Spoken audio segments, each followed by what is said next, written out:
नाज़रीन, आप देख रहे हैं सुबह सवेरे पाकिस्तान। मैं हूं आपकी मेज़बान रमशा कंवल।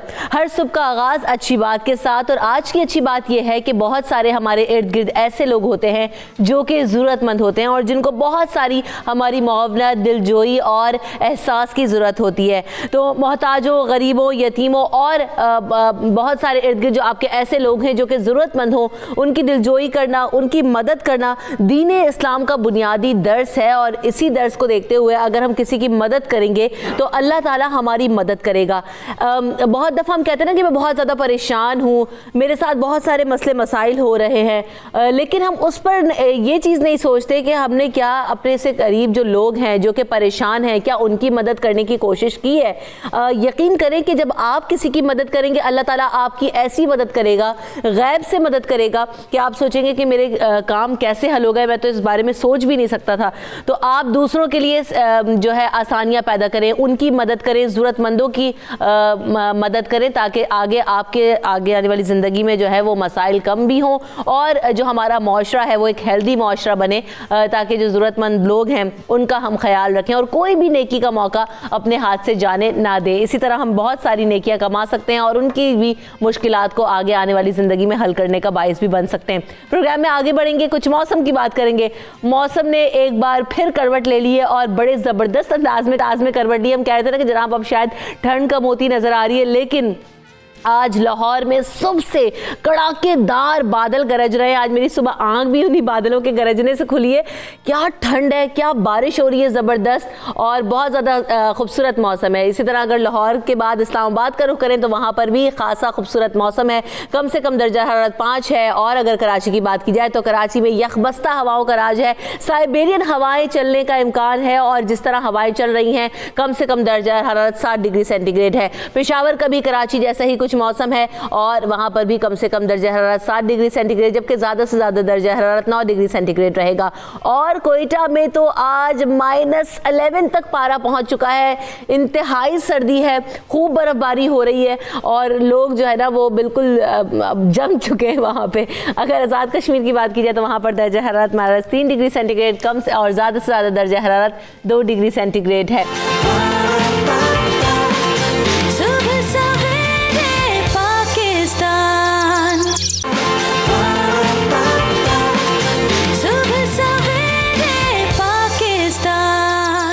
हम आगे बढ़ेंगे और आज हम आपकी मुलाकात एक ऐसे शख्स से करवा रहे हैं कि हम बहुत सारे हीरो पाकिस्तान का जिक्र करते हैं ना, तो बहुत सारे हमारे ऐसे पाकिस्तान के हीरोज़ हैं जो कि हमारे लिए बहुत ज़्यादा, जिनकी पर्सनालिटीज़ इंस्पिरेशनल हैं, मोटिवेशनल हैं।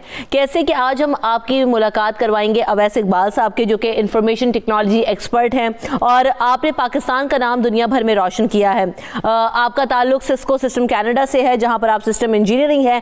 उसके अलावा ग्लोबल ह्यूमैनिटेरियन भी हैं और दुनिया भर में यतीम और ज़रूरतमंद बच्चों के लिए काम करते हैं, और ख़ास तौर पर उन बच्चों के लिए ज़्यादा काम किया उन्होंने जो कुव्वत गोयाई और समाज से महरूम हैं, जो सुन नहीं सकते और बोल नहीं सकते, जिस पर उन्हें 2 बरस में, जो पिछले बरस में 2 मुख्तलिफ अवार्ड से नवाजा गया। एक ग्लोबल ब्रिज अवार्ड है और एक ग्लोबल कम्युनिटी हीरो अवार्ड है। सोशल मीडिया ब्लॉगर भी हैं, कैनेडियन टीवी पर होस्ट भी करते हैं एक प्रोग्राम, और दुनिया भर में पाकिस्तान की नुमाइंदगी करके पाकिस्तान का जो मस्बत चेहरा है वो सामने लाने में अहम किरदार अदा कर रहे हैं। आज हम उनसे बात करेंगे उनकी कामयाबियों पर, उनके जो मोटिवेशन उनको मिली, किस तरीके से उन्होंने काम किया। और फिर ये कहा जाता है कि बहुत सारे लोग कि पाकिस्तान से जो इस तरह के लोग हैं वो बाहर चले जाते हैं तो ब्रेन ड्रेन हो जाता है, लेकिन ये भी बहुत ज़रूरी है कि जिस तरह का काम वो कर रहे हैं और जहाँ रहते हुए कर रहे हैं वहाँ पर पाकिस्तान की आइडेंटिटी को भी बिल्ड कर रहे हैं। तो ऐसे बहुत सारे इकदाम हैं जिन पर हम बात करेंगे। अवैस इकबाल साहब को अपने शो में वेलकम करते हैं। अस्सलाम वालेकुम अवैस साहब, कैसे हैं आप? Welcome to the show. और आप जैसी पर्सनैलिटी, जैसे जब हम हीरो पाकिस्तान का जिक्र करते हैं ना तो हम कहते हैं कि जनाब ये इंस्पिरेशनल पर्सनैलिटीज़ जब तक हमारे मुल्क में हैं और पाकिस्तान के लिए काम कर रही हैं, पाकिस्तान इसी तरह तरक्की करता रहेगा। अवैस इकबाल साहब, एक तो आपको बहुत बहुत मुबारकबाद, आपने ग्लोबल अवार्ड्स लिए। ये सफ़र कैसे शुरू हुआ आपका? देखिए, मुझे इस जून में कनाडा गए हुए 20 साल हो जाएंगे।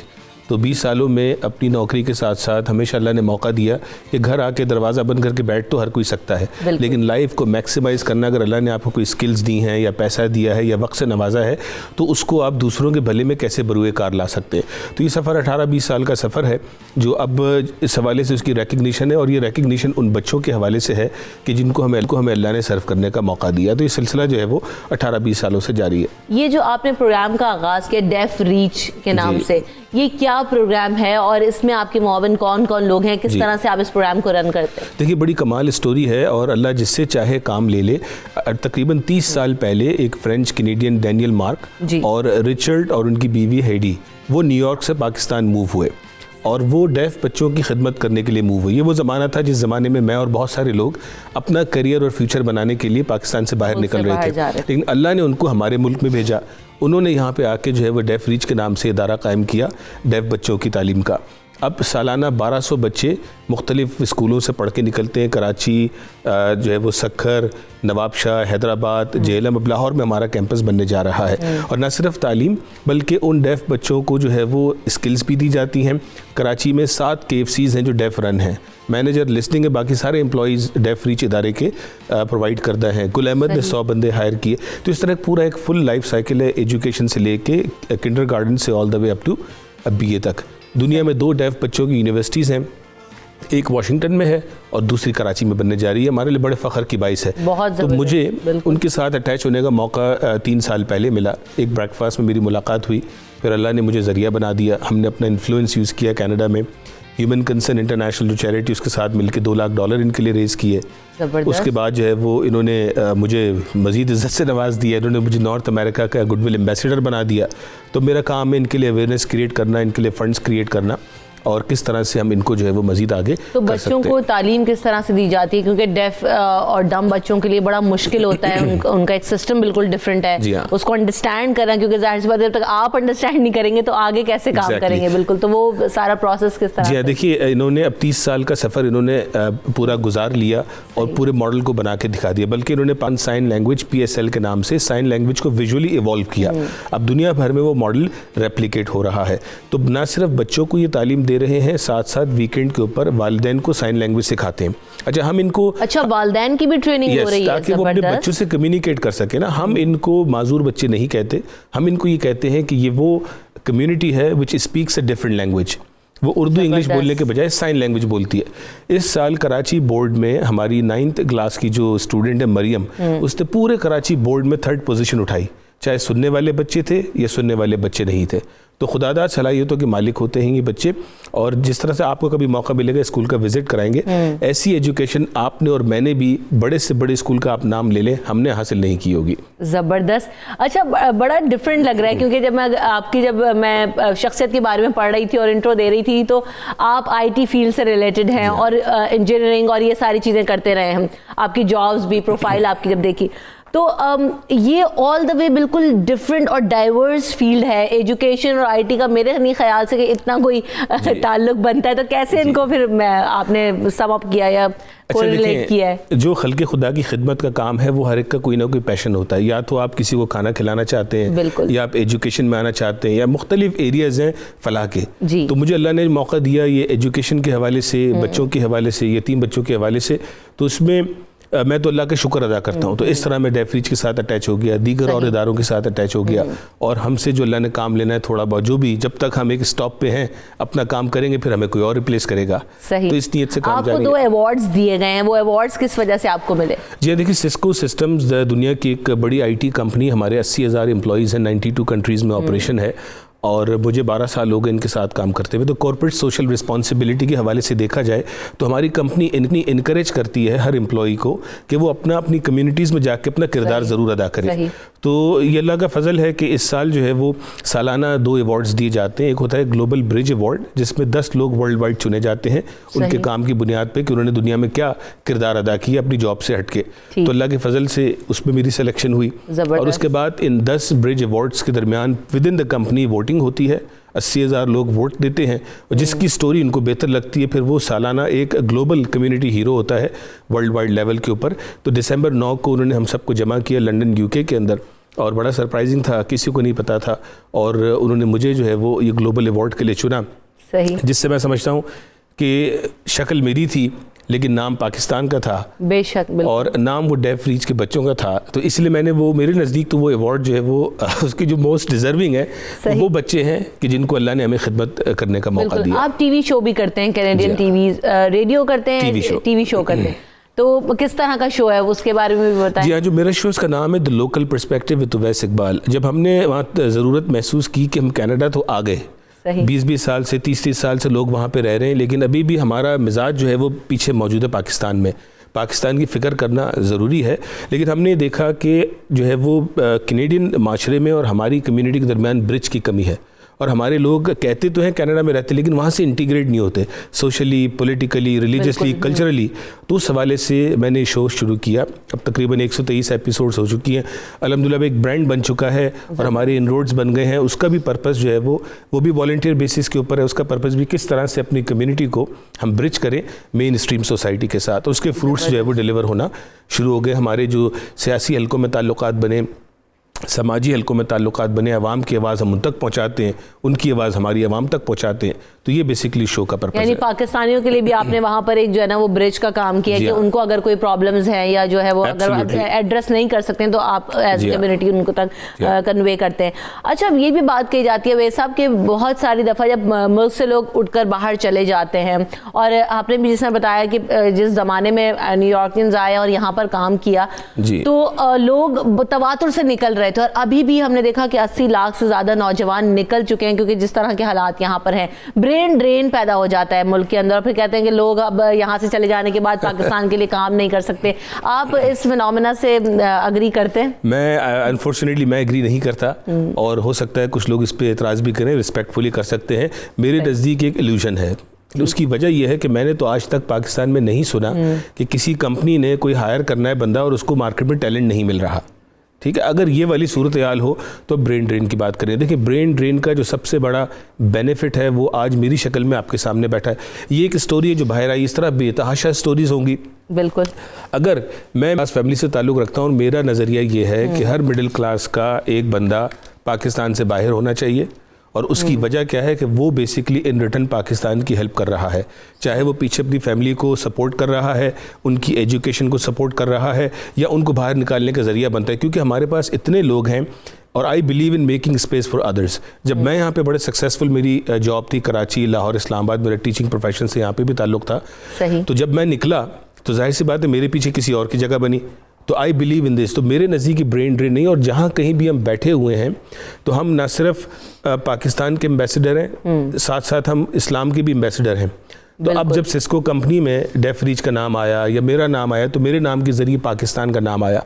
तो हमें ये मौका वहाँ पे मिलता है मेट्रोपॉलिटन सोसाइटी में रहते हुए मुख्तलिफ मुल्कों के लोगों के साथ हमारा इंटरेक्शन होता है। अगर हम बाहर ना निकलें तो किस तरह से हमारे मुल्क की प्रोफाइल, तो हमारे मुल्क में मैं कहता हूँ वहाँ पे लोगों को कि Pakistan is my foundation and Canada is my sky scraper.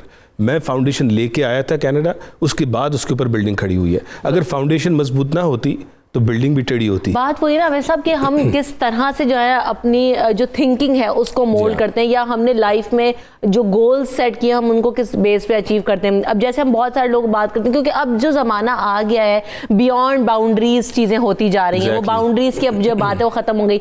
मैं अग्री करूँगी आपकी इस बात से कि वाकई अब जब लोग निकलते हैं यहाँ से और फिर बाहर जाके पाकिस्तान के लिए काम करते हैं, आउटस्टैंडिंग उनकी परफॉर्मेंसेज हैं। बहुत सारे लोग, हम क्योंकि हमारा सेगमेंट इसीलिए होता है, तो जब पाकिस्तान से लोग बाहर जाते हैं, पाकिस्तान का मजबूत चेहरा सामने पेश करने की कोशिश करते हैं, आप क्या समझते हैं कि ये जो काम हो रहा है किसी हद तक ठीक है, और फिर वापस आकर उनको पे बैक करने की भी कोशिश करनी चाहिए पाकिस्तान में? एब्सोल्युटली, गिविंग बैक इज़ जो बड़ा इंपॉर्टेंट एस्पेक्ट है कि हमारा पाकिस्तान का हमारे ऊपर कर्ज है जो शायद हम कभी भी नहीं उतार सकते, और ये कोई कह नहीं सकता कि मैंने कर्ज उतार दिया, लेकिन ये कि कोशिश ज़रूर करनी चाहिए। अब वहाँ पे हम बहुत सारे लोकल कॉजेज़ में भी इन्वॉल्व होते हैं। पिछले महीने मुझे मौका मिला रोहिंग्या कैंप्स बांग्लादेश का विज़िट करने का, उससे पहले तुर्की सीरिया का, उससे पहले पाकिस्तान का। तो हर एस्पेक्ट में काम होता है। तो मैं अपने सुनने वालों को, देखने वालों को हमेशा यही इनकरेज करता हूँ कि भाई थोड़ा बहुत भी करें, और अगरचे कि हम किसी बड़े स्टेज पे काम नहीं कर सकते, तो अगर इतना सा काम कर लें, मुझ समेत मैं बात कर रहा हूँ, कि अगर हम अपने करीबी रिश्तेदारों की जो है उनकी खबरगिरी कर लें, और उनकी अगर हम जो है वो सपोर्ट का बाइस बन जाएं तो मैं समझता हूँ कि ये भी एक बहुत बड़ा गिव बैक का एक जरिया होगा कि बाहर रह के आप अपने करीबी रिश्तेदारों को ही सपोर्ट कर दीजिए। जी, आप पाकिस्तान जब भी आते हैं और जाहिर सी बात है कि सोसाइटी से आपका इंटरेक्शन ख़त्म तो नहीं हो सकता, पाकिस्तान से आपका इंटरेक्शन ख़त्म नहीं हो सकता। इंफॉर्मेशन टेक्नोलॉजी के हवाले से पाकिस्तान को इस वक्त कहाँ रेट करते हैं और कितना पोटेंशियल आप देख रहे हैं पाकिस्तान के अंदर, कितना काम आगे हो सकता है या हो रहा है? देखिए, काम ज़रूर हो रहा है और बहुत सारी अच्छी खबरें भी आती हैं, लेकिन अभी भी जिस चीज़ की कमी मुझे नज़र आती है वो है प्रोफेशनलिज्म। आज भी वहाँ से हम अगर यहाँ की कंपनियों को लिंक कराने की बात करते हैं तो वो हमारा थोड़ा सा जो रिलैक्स माइंड सेट है ना, वो हमारे लिए रास्ते की रुकावट है। बाहर जो है वो, जैसे रिचर्ड और डैनियल की मैंने एग्जांपल दी, वो पाकिस्तान में आगे चुके, वो बाहर से आए थे, उन्होंने 28 साल में, जब कभी आप स्कूल देखेंगी आप कहेंगे कमाल हो गया कि वो 28 साल पाकिस्तानियों में रहने के बाद भी उन्होंने हाई प्रोफेशनलिज्म को जो है वो बरकरार रखा। तो काम हो रहा है, लेकिन प्रोफेशनलिज्म और वादे की पासदारी, अकाउंटेबिलिटी, उन चीज़ों को मेरे ख्याल से भी थोड़ी सी ग्रोथ चाहिए। अब आप क्योंकि बहुत बड़ी मोटिवेशन है, बहुत बड़ी इंस्पिरेशन है लोगों के लिए कि जिस तरह, क्योंकि बहुत सारे लोग मुल्क से बाहर जाते हैं तो उनका मकसद सिर्फ ये होता है कि उन्होंने पैसा कमाना है या यहाँ पर अपनी फैमिली को सपोर्ट करना है या education, which is not bad, ठीक है, लेकिन आउटस्टैंड करना है। जैसे आपने बिल्कुल अपने आगाज़ में बात की थी, आप अपनी अभी जो नेक्स्ट जनरेशन जो प्लान कर रहे हैं बच्चे पढ़ने जाने के लिए या अपना प्रोफेशन आगे कंटिन्यू करने के लिए, उनको क्या पैगाम देंगे कि आप ना सिर्फ अपने प्रोफेशन के साथ या अपनी स्टडी के साथ किस तरह आगे जाके अपनी सोसाइटी में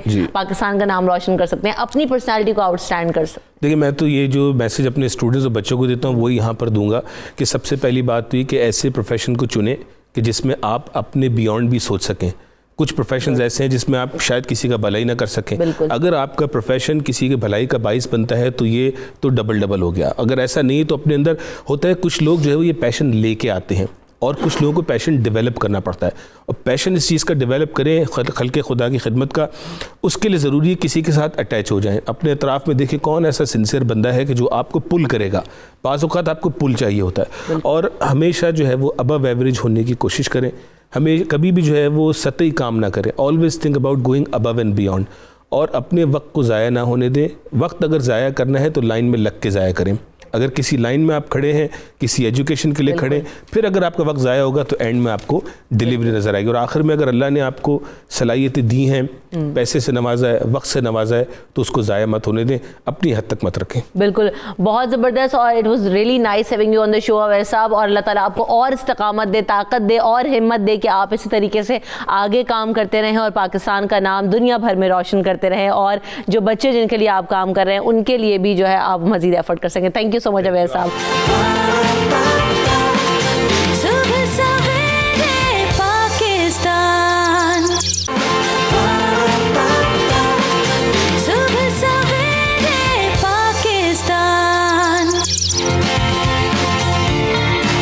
बहुत अफसोस होता है, बहुत दुख होता है कि जब इस तरह की खबरें सुनने में आती हैं, दिल दहल जाता है, यकीन करें, और आप बोलने की जो हिस्स है ना, आप उससे भी माजूर हो जाते हैं। क्यों?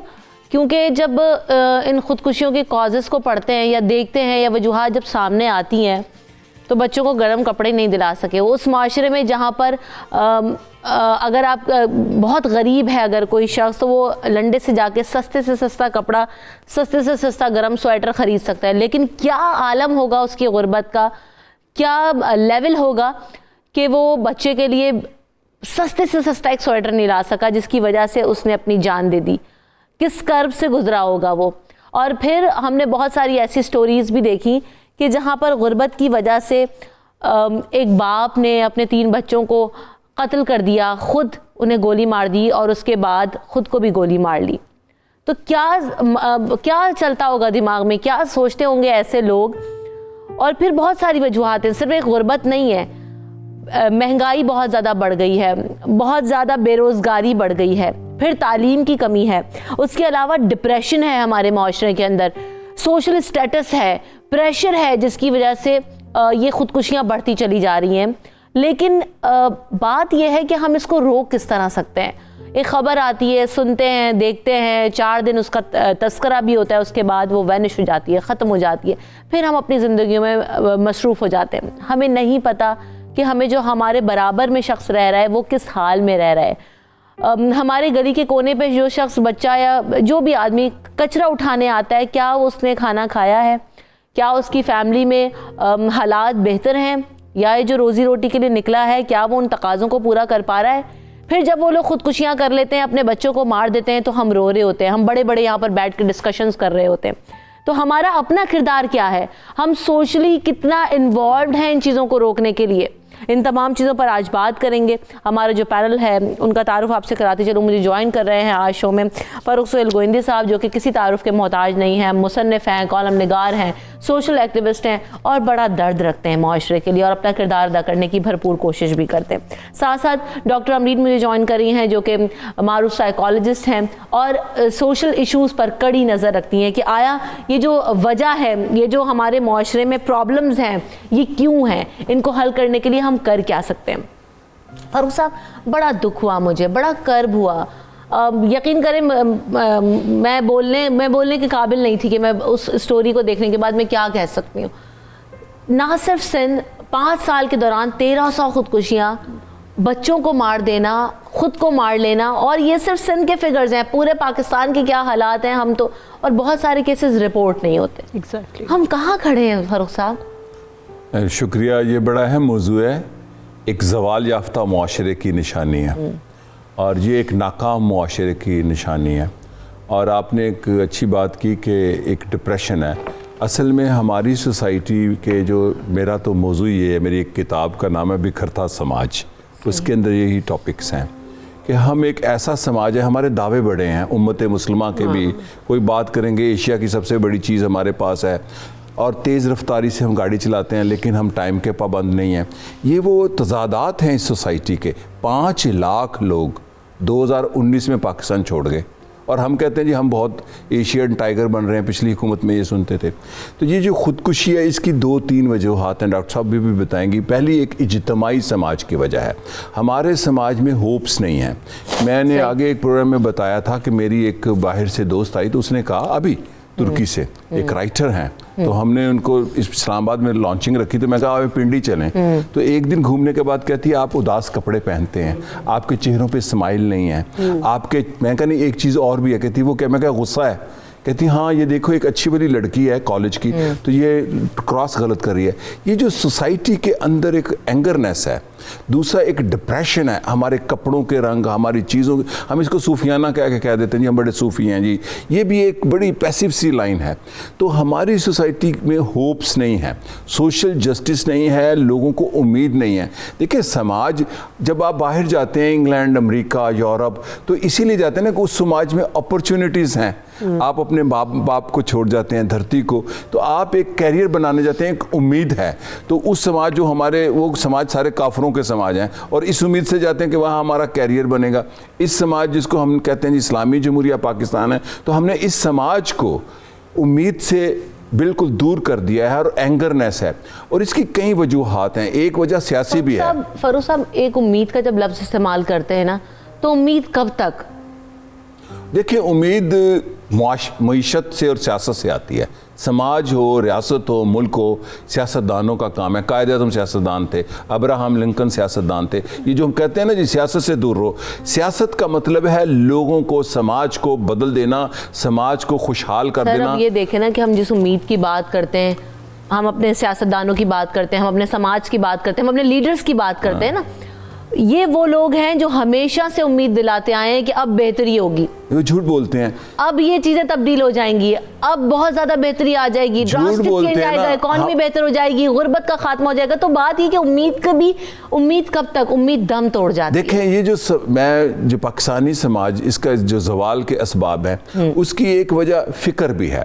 हमें ये हमारे अफकार में मुख्तलिफ हवाले से बताया गया, ये आर्जी ज़िंदगी है। बात की भी आर्जी ज़िंदगी, अल्लाह ताला ने सबसे बड़ी नेमत ज़िंदगी दी है। कहते हैं ये आर्जी ज़िंदगी है, हम तो मेहमान हैं, मुझे व्हाट्सअप आते हैं मौत के, कब्रों के।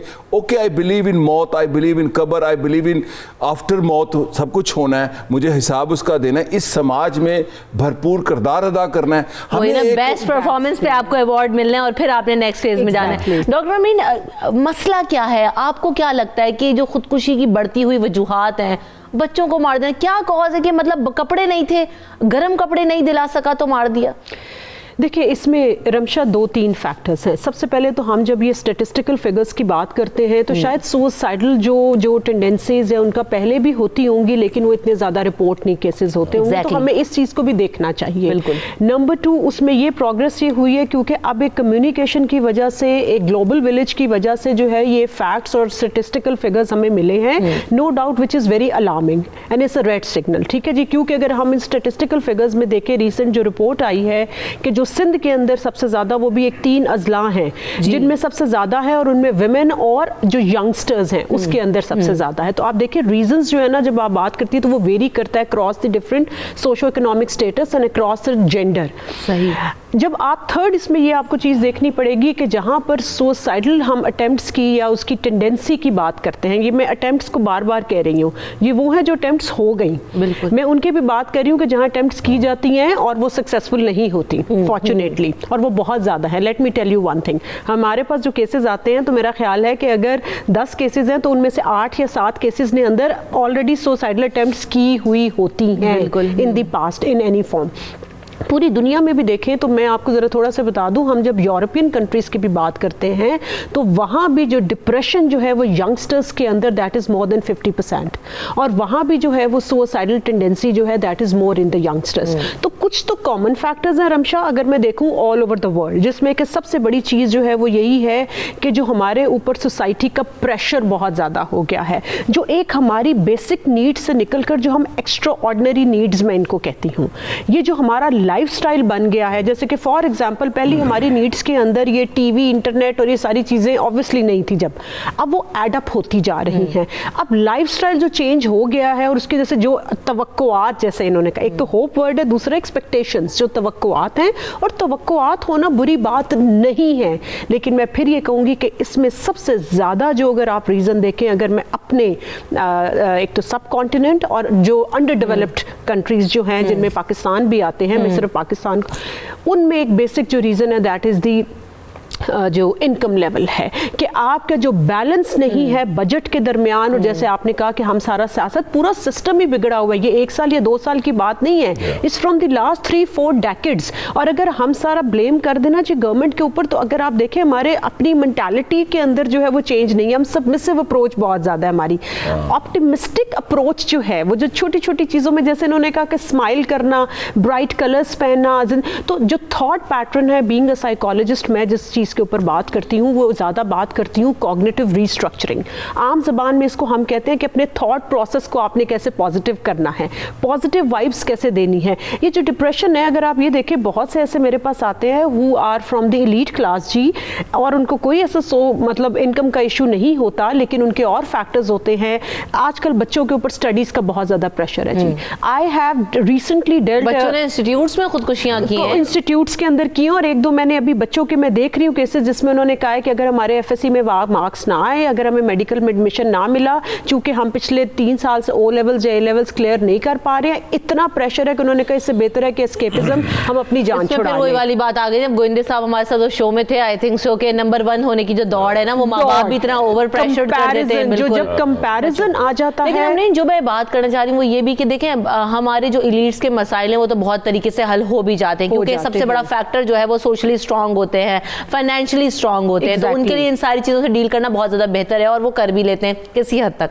लेकिन एक शख्स जो गुर्बत का शिकार है, जिसके पास 2 वक्त की रोटी नहीं, 2 वक्त तो क्या 1 वक्त की रोटी नहीं है, जो कि अपना गुजर बसर किस अंदाज में कर रहा है, उसको ये पॉजिटिव वाइब्स, कलर्स और इन सारी चीज़ों से क्या लेना देना, उसका तो सर्वाइवल ही नहीं है, उसकी तो जिंदगी गुजारना मुश्किल है। मैं बात तो कर रही उसके लिए क्या कर सकते हैं हम लोग, कैसे उन लोगों को हम बचा सकते हैं खुदकुशियों से? देखिए, सबसे पहली तो एक ये एफर्ट है कि हमने इन टॉपिक्स के ऊपर बात करना शुरू की है, ठीक है जी। अब ये जो हम, आप सही कह रही है कि न्यूज़ आती है, हम 2 दिन सुनते हैं, उसके बाद भूल जाते हैं। अब आपके पास जो पेशेंट्स आते हैं उनमें मुझे बताएं कितनी दफ़ा आपके पास कोई रक्शे वाला आया, कोई रेडी वाला आया? वो मोस्टली इसलिए मेरे तक अप्रोच नहीं कर पाते क्योंकि वो हॉस्पिटल फी नहीं अफोर्ड कर सकते, टू बी वेरी ऑनेस्ट। बिल्कुल, टू बी वेरी ऑनेस्ट कह रही हूं, मेरे बहुत से ऐसे स्टूडेंट्स हैं जो आते हैं और कहते हैं कि मैम बड़े अच्छे उन्होंने MBAs में, मास्टर्स में ग्रेड्स लिए हैं और अनएम्प्लॉयड हैं, और वो कहते हैं ma'am we are into depression, हम आपके पास आना चाहते हैं but they can't afford the hospital fee. You got my point? बिल्कुल। So this is what I am saying saying कि ये जो आप बात कर रहे हैं ना उस 60-70% लॉट की, बिल्कुल रमशा आई टोटली एग्री कि जिनको अपने, लेकिन इसमें रमशा मैं इस प्रोग्राम के थ्रू ना ये मैसेज ज़रूर दूंगी कि अब हमें ये टाइम आ गया है कि हम लोगों को एजुकेट करें कि अपनी पॉपुलेशन को भी कंट्रोल करें। ये जो 2 दिन पहले न्यूज़ आई है, कल भी सोशल मीडिया के ऊपर हम बड़ी एक हेल्दी डिस्कशन कर रही थी मैं विद माई कॉलीग्स, तो उसमें जो बेसिक जो पूरा जो मैंने क्रक्स निकाला जो सबके कमेंट्स से वो यही था कि 8 बच्चों के बाप ने जो है वो जब नहीं पूरे अगर, तो देखें आप रिसोर्सेज और जितना लाइफस्टाइल जो है वो हो गया है और जितनी महंगाई हो गई है, उस लिहाज से हम लोगों को एजुकेट करें कि हम अपनी पॉपुलेशन को भी कंट्रोल करें। यानी कहीं ना कहीं फैक्टर ये भी है जिसकी हमने शुरू में बात की थी।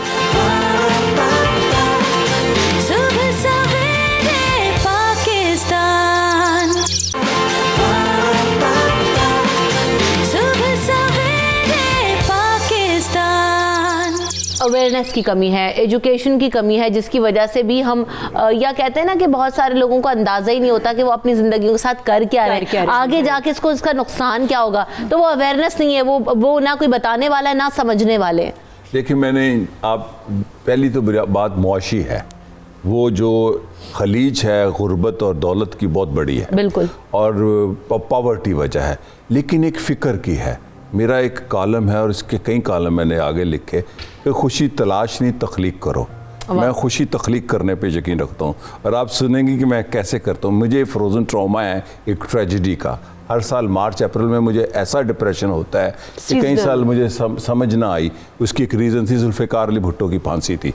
मैं टीनेजर था तो मेरा दिमाग चेहरा सूझ जाता है सारा, फिर उसका सलूशन मैं खुद डील करता हूँ क्योंकि मुझे शऊर है, मुझे अदराक है कि मुझे ये बीमारी है।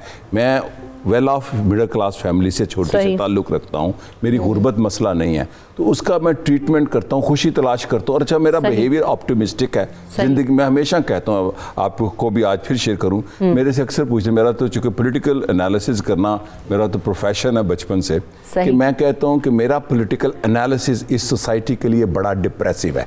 आप डॉक्टर से पूछें कि मरीज़ को क्या होगा तो कहेगा कैंसर है, तो मेरा एनालिसिस अगर आप सुने तो डिप्रेस हो जाएं। मैं इतना एक्टिव, लोग कहते हैं कुछ होगा नहीं, तो मैं कहा कुछ होगा नहीं तो हम कुछ ना करें। मैं ऑप्टिमिस्टिक हूँ। मेरी बीवी परसों कहती मैं तुम्हारे ऑप्टिमिज्म से हैरान हो जाती हूँ। मैं उससे कह रहा था एक प्रोजेक्ट ये करूँगा, प्रोजेक्ट पैसे कमाने वाला नहीं है कोई मेरा ज़िंदगी का, ये भी बताऊँ। I believe in collective struggle. मैंने कहा ये काम करना है पाकिस्तान में, हम ये करेंगे। कहती मैं तुम्हारे से बड़ी मुतासिर होती हूँ, बीवियाँ कम ऐसे मुतासिर होती हैं। मैं ऑप्टिमिस्टिक हूँ, खुशी तलाश नहीं करता। हमारे लोग खुशी तलाश करने सैर करने जाते हैं, जी तुर्की जा रहे हैं आजकल, बड़ा फैशन है। तो मैं कहता हूँ तो ये पाकिस्तान में भी देख लो। अच्छा मेरे इस कहने से लोगों ने देखना भी शुरू, खुशी तख्लीक की जाती है। वैसे मैं छोटी सी खुशी तख्लीक कर लेता हूँ, दोस्तों से मजाक कर लेता हूँ, सरेआम लोगों से हंस लेता हूँ, ड्राइवर से हंस लेता हूँ, कैमरामैन से आपके साथ आता हूँ हंसता हूँ। हालांकि हमारी क्लास में क्या है, अच्छा, ये बिहेवियर में बात कर रहा हूँ, फ्यूडल बिहेवियर है, स्माइल नहीं देंगे कि मैं बॉस हूँ या मैं गेस्ट हूँ, ये पूरा एटीट्यूड है फ्यूडल। ये एटीट्यूड पर अमरीन मैं आपसे बात करूंगी। 2 कॉलर से बड़ा मसला ये सोसाइटी का, हम अपने आप को जो ना बड़ा क्या कहते हैं स्लैंग होगा या क्या होगा, बड़ा कहते हैं ना अपने आप को बड़ी जात में अपने आपको बाप समझते हैं। तो हमारा मसला ये है कि हम जो है उस बापगिरी से बाहर नहीं निकलते। तो जरा इस पे बात करेंगे। मैं 2 कॉलर्स ले लेती हूँ। अस्सलाम वालेकुम खुर्रम, कैसे हैं आप? वालेकुम अस्सलाम, क्या हाल है रमशा? ठीक हूँ मैं। अल्हम्दुलिल्लाह। क्या सवाल करेंगे, क्या कहना चाहते हैं खुर्रम? जी सवाल मेरा यही है कि ये जो आजकल खुदकुशी सेवा हो रही है, इसकी मेन वजह क्या हो सकती है? वो तो है हमारे हुक्मरान हैं या हम खुद हैं इसके ठीक है जिम्मेदार? जी सही, शुक्रिया। एक और कॉलर है हमारे साथ, इम्तियाज। अस्सलाम वालेकुम। वालेकुम अस्सलाम मैडम, कराची से इम्तियाज बात कर रहा हूँ। पहले तो आपको अप्रिशिएट करता हूँ और शाबाशी देता हूँ, आप एक दर्द रखने वाली खातून है, अल्लाह आपको जिंदगी दे। बात दरअसल ये है कि ये माशरे की भी बहुत जिम्मेदारी है। मेरे पड़ोसी में अगर कोई भूखा है, कोई तंगदस्त है, कोई परेशान है, तो हमें बिल्कुल उस पर निगाह रखनी चाहिए और उसकी हेल्प करनी चाहिए, तो ये मसला ऑटोमेटिक खत्म हो जाएगा। और दूसरी बात, आका सल्लल्लाहु अलैहि वसल्लम की जो हदीस है उस पर अमल करना लाजमी है कि जिसने फरमाया, मफहूम बयान करता हूँ कि जो अपने लिए पसंद करो वही अपने दूसरे मुसलमान भाई के लिए पसंद करो। और ये जिन लोगों की जिम्मेदारी है उनको भी चाहिए मुल्क के अंदर ऐसी सूरत हाल पैदा ना होने दें। और तीसरी बात मैं ये अर्ज करना चाहता हूँ कि जितने बेचारे परेशान अहवाल लोग हैं उनको मैं एक एडवाइस देता हूँ कि घबराए मत। हमारे मुल्क में अल्हम्दुलिल्लाह सुम्मा अल्हम्दुलिल्लाह अल मुस्तफा वेलफेयर ट्रस्ट, फिलानी welfare trust, Alamgir welfare trust, Shiba welfare trust, ये इंसानी हकूक पे भरपूर तरीके से आपकी मदद करते हैं, दिल बर्दाश्त और इज्जत के साथ करते हैं। अगर कोई भी किसी मसले से भी दो चार बिल्कुल मसलों को हल करने की तरफ बढ़े, ना कि उनको उनसे खौफजदा होकर अपनी जानें ले लें। बड़ी खूबसूरत बात की इम्तियाज आपने। एक और कॉलर है हमारे साथ, रियाज। अस्सलाम वालेकुम। वालेकुम अस्सलाम, रियाज खान मॉडल कॉलोनी कराची से बोल रहा हूँ। कैसे हैं रियाज खान साहब, क्या कहना चाहते हैं? मिस बात यह है कि एक अभी जो वो मजदूर बेचारे ने खुदकुशी की, बस खुदकुशी हराम है, लेकिन मैं ये समझता हूँ कि हुकूमत को चाहिए कि वो ऐसे कोई सतबाब कोई रोजगार के तरीके निकाले, ये ना कि रोजगार खत्म करे। जिस तरह स्पोर्ट्समैन है, हमारे क्रिकेटर हैं, वो बहुत सारे डिपार्टमेंट खत्म कर दिए, जो बेचारे तो दिल बर्दाश्त। जब आप अपने घर आते हैं, ठीक है, बहुत गलत है, जहन्नुमी है वो शख्स जो सीधा सीधा जहन्नुम है। लेकिन वो क्या वजह है? जब मैं आपको अपनी एक बात बताता हूँ, एक दफा मुझे गुस्सा आया कि मैं यार ये काम कर दूं, तो आप बिलीव करें कि मेरे शैतान इतने करीब था, उसने कहा कर दे रियाज खान कर दे। लेकिन मैंने उस दिन के बाद से मैंने कहा मैंने वो चीज अपने पास से हटा दी, और मैंने कहा आज के बाद, क्योंकि शैतान बहुत करीब लगा होता है, क्योंकि उसे पता है कि मैं एक आदमी तो जहन्नुम में ले जाऊं ना। तो बात यह है कि आदमी को उसी टाइम ला हौल वला कुव्वत इल्ला बिल्लाहिल अलीयुल अज़ीम, नमाज की पाबंदी करे। बिल्कुल। अच्छा, बात बड़ी खूबसूरत है कि देखिए ना, बहुत सारे प्रॉब्लम्स ऐसे, वही फैक्टर आ जाता है कि अवेयरनेस नहीं है। जैसे कि अभी इम्तियाज़ बात करते, रियाज बात करते कि इन चीज़ों से निकलना इतना मुश्किल भी नहीं है, हमारा माशरा इतना गिरा हुआ भी नहीं है, क्योंकि सिर्फ हुकूमत पे हर जिम्मेदारी को डालना जो है वो छुट्टी नहीं हो जाती हमारी कि हुकूमत ने क्या किया। बहुत सारे जो वेलफेयर के इदारे हैं वो मौजूद हैं, आप वहाँ जा सकते हैं, लोगों के घरों में राशन डलवाते हैं, लोगों को कपड़े देते हैं, लोगों को 3 वक्त का खाना देते हैं। तो आपके पास सॉल्यूशन क्या है? ऑल्टरनेटिव्स ढूंढने की कोशिश करें। ये कोई उज़्र नहीं है, लेकिन आप जाने देने से बहुत ज़्यादा बेहतर है कि आप जो है ना अपनी आखिरत भी ख़राब करें, इस्तग़फ़ार करें, लाहौल पढ़ें, तो ज़रा सा शैतान भी भाग जाता है और आपके लिए आसानियाँ भी हो जाती हैं। एक तो ये सारे फैक्टर्स के हम अपने इर्द गिर्द लोगों का ख्याल नहीं रखते। लेकिन इस तरह मैं गोविंद साहब के पास आऊँगी, हम जो बात कर रहे थे वो ये एटीट्यूड्स हमारे क्या हैं। हम किसी से स्माइल दे के बात नहीं करना चाहते। अगर वो मुझसे पोजीशन में छोटा है तो हम समझते हैं कि जनाब अगर मैंने इससे हंस के बात की तो मेरा जी रो भी खत्म हो जाएगा। या हमने किसी से बहुत अच्छे तरीके से मिल लिए तो समझते हैं कि बस मेरी आज से कदर ख़त्म हो जाएगी। ये हमारा एटीट्यूड क्यों है? देखिए रमशा, इसमें मैं बीइंग अ साइकोलॉजिस्ट थोड़ा सा ज़रा लोगों की अवेयरनेस के लिए एक फैक्टर और ऐड कर दूं कि कुछ लोगों के अंदर सुसाइडल टेंडेंसीज जो होती हैं वो एबनॉर्मैलिटीज़ भी होती हैं, ये जहन में हमें रखना चाहिए। देखिए मैं फिर ये बात करी, क्योंकि एक दिन में सुसाइडल अटेम्प्ट नहीं होती, उसके पीछे एक प्रेशर कुकर के अंदर प्रेशर बिल्डअप होता रहता है। बिल्कुल। तो ये कहीं ना कहीं घर वालों को, इर्द गिर्द लोगों को हल्का सा, जैसे कि फॉर एग्जांपल हमारे पास जब क्लिनिक के अंदर ऐसे केसेस आते हैं और अगर मुझे केस हिस्ट्री में पता चले कि मेरे पेशेंट ने या क्लाइंट ने पीछे 2-3 अटेम्प्ट्स की हुई हैं, तो मैं उनकी फैमिली को चुप करके कॉन्फिडेंस में लेकर उनकी फैमिली को ये अवेयर करती हूँ for the benefit, for the wellness of the patient, उसकी सिक्योरिटी के लिए कि आपने इसके इर्द गिर्द, फॉर एग्जाम्पल अक्सर बच्चे जी आजकल यंगस्टर्स टैबलेट्स खा लेते हैं, दादी की टैबलेट्स पड़ी हुई हैं, मामा की टैबलेट्स पड़ी हुई हैं और वो पूरे पत्ते खा जाते हैं। तो मैं इजी एक्सेस, तो मैं एक ये फैक्टर करूंगी घर, आपने कहा सोल्यूशन क्या है। तो जिनके अंदर अगर आप घर में देखें कि अगर टेंडेंसी, कुछ बच्चे बहुत एग्रेसिव बाय नेचर होते हैं, अटेंशन सीकर्स होते हैं, या वो प्रेशर ज्यादा ले लेते हैं, उनकी पर्सनालिटी टाइप होती है, पेरेंट्स को ये चाहिए कि एक तो उनको सपोर्ट सिस्टम दें। मैं हमेशा, आपने सोल्यूशन की तरफ बात की, तो हमेशा याद रखें कि हमारा जो सपोर्ट सिस्टम जो घर का है, शेयरिंग कम हो गई है। आप समझती हैं खवातीन के अंदर, let me tell you one thing, suicidal attempts की जो थॉट्स आती है ना, कि आप अटेम्प्ट बात कर रही है, मैं एक और कैटेगरी में जा रही हूँ जिसमें थॉट्स आती रहती हैं, बार अटेम्प्ट नहीं करते बट थॉट्स आती रहती है। मेल्स के अंदर वो ज्यादा है, depression is more in the males. Exactly जी, दिस इज बिकॉज मेल्स के अंदर जो मैंने यूजुअली देखा है, दे डोंट शेयर, ठीक, एक्सप्रेस कम करते हैं, एक्सप्रेशन और कम्युनिकेशन खत्म होती जा रही है। हमारे मोबाइल लगे हुए टक टक टक, डिनर टाइम पे भी बात करेंगे। इस पर ब्रेक लेना है मुझे, क्विकली ब्रेक लेके वापस आते हैं। देखते रहिए सुबह सवेरे Pakistan.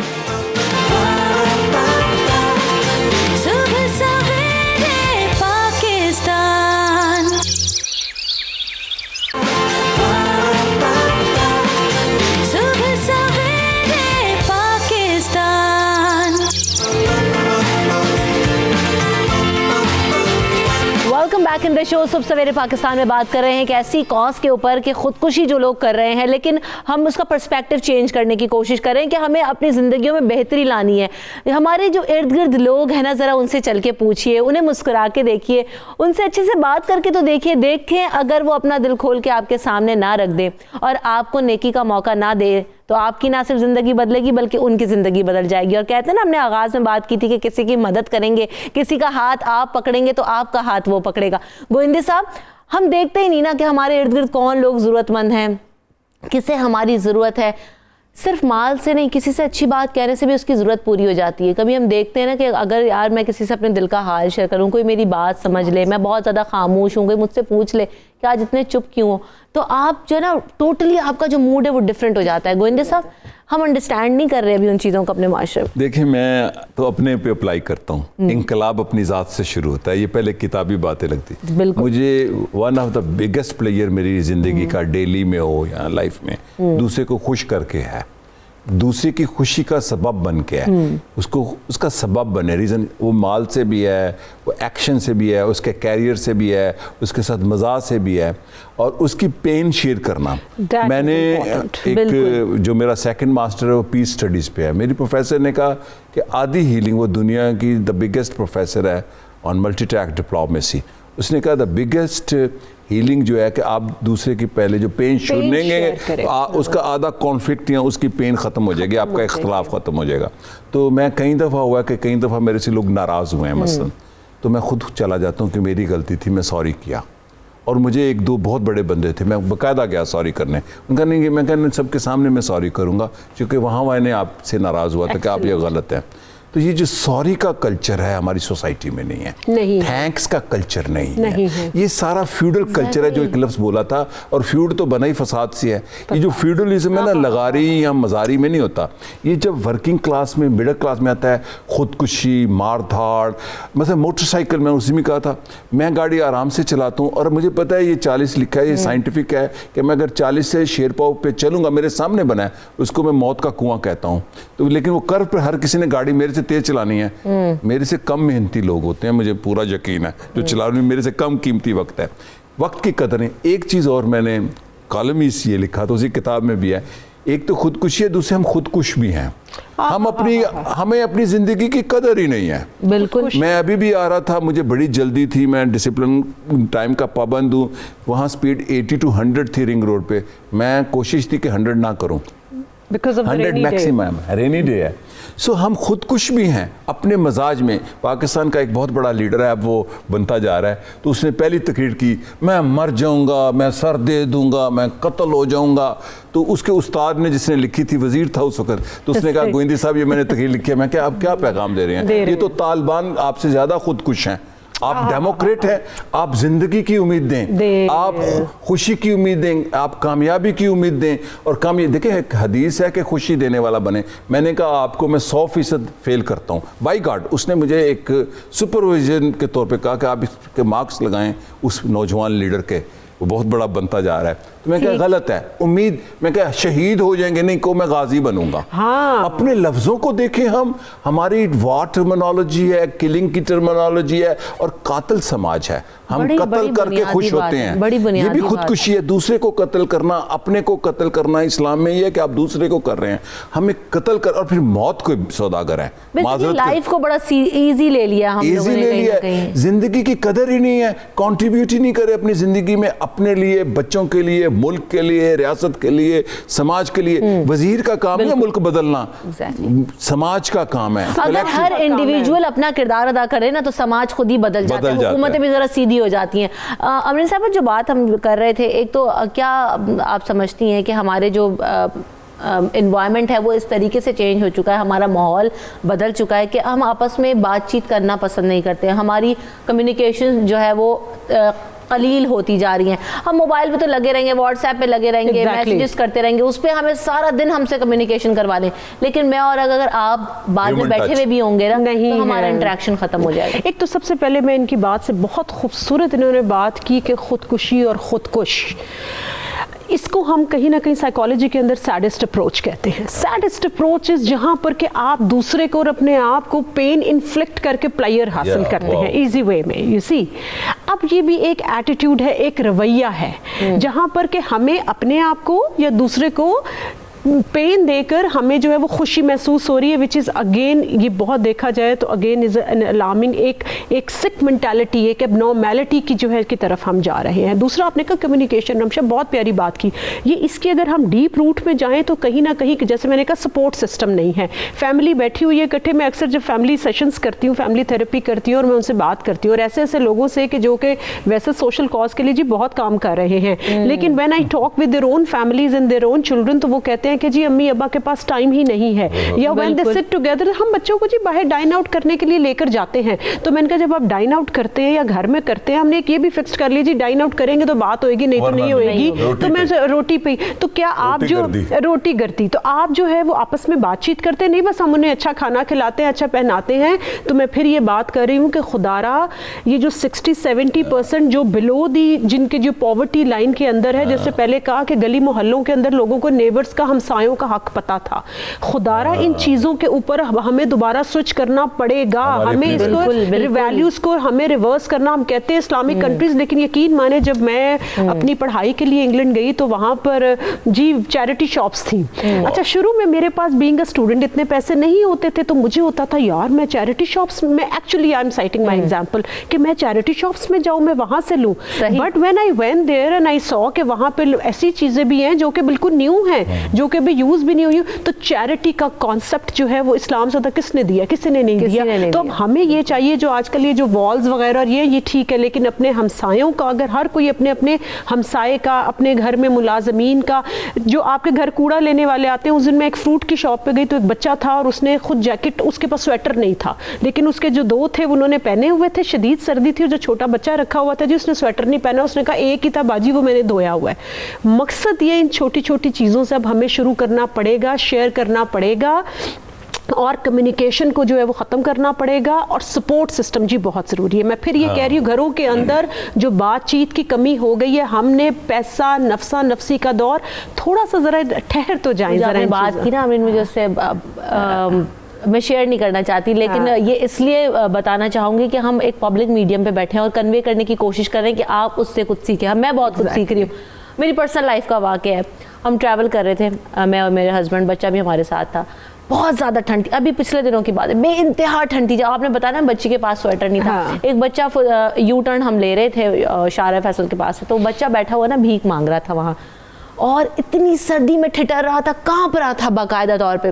My husband was driving, उन्होंने देखा कि कहने लगे यार वो बच्चा कांप रहा था। मैंने कहा क्या कर सकते हैं, टर्न लेके वहाँ पे आप रुक नहीं सकते, गाड़ी रोक नहीं सकते। हमने गाड़ी आगे रोकी, पीछे दोबारा गए, मैं गाड़ी में ही मौजूद थी, देखा उसको, पूछा मैं यहाँ पे काम करता हूँ, मेरे बाप ने जो है ना वो मुझे स्वेटर नहीं दिया। मैंने कहा तुम कैसे, उसने पूछा कैसे बैठे हो ना, तुम्हारे पास चप्पल है ना कुछ है।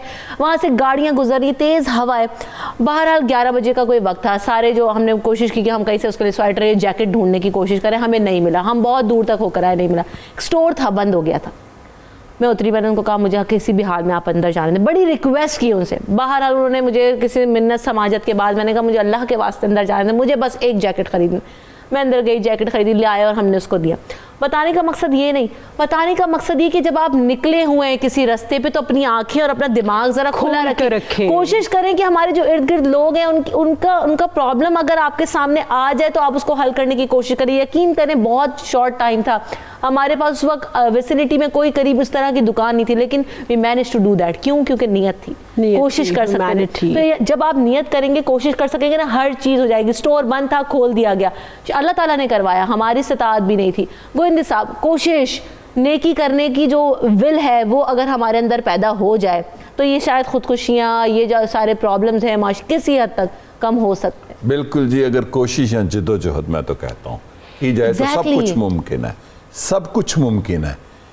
मेरे सामने दुनिया में कई ममालिक ने तरक्की की, मुआशी तरक्की सिर्फ नहीं की, तहजीबी तरक्की की, बहुत इंसानी खूबसूरत। तरक्की की, वैल्यूज़ की तरक्की की, इंसानी रवैयों की तरक्की की, साइकोलॉजिकली अपनी सोसाइटी को एक डेमोक्रेटिक कल्चर, मैं कहता हूँ democracy is a way of life, election नहीं है।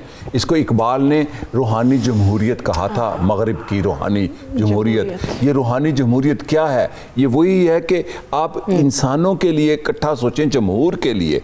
तो ये जो जद्दोजहद है ना इंसान की, समाज की, कलेक्टिव, एक तो है फर्स्ट एड, ये जो आप बातें कर रही हैं और मैं, ये है फर्स्ट एड। इससे सोसाइटी नहीं बदलेगी।